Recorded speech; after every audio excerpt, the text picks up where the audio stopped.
স্থান নিয়েছেন হামজা চৌধুরীও। জামালের টার্গেট, সেই হামজার হেডার, হামজার গোল।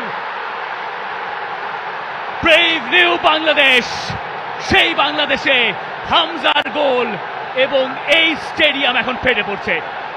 দেশের মাটিতে প্রথম ম্যাচেই হামজা দেখালেন কিভাবে গোল করতে হয়। সমর্থকদের যেই ভালোবাসা, সেই ভালোবাসার প্রতিদান দেওয়া শুরু করলেন হামজা চৌধুরী প্রথম মিনিটেই।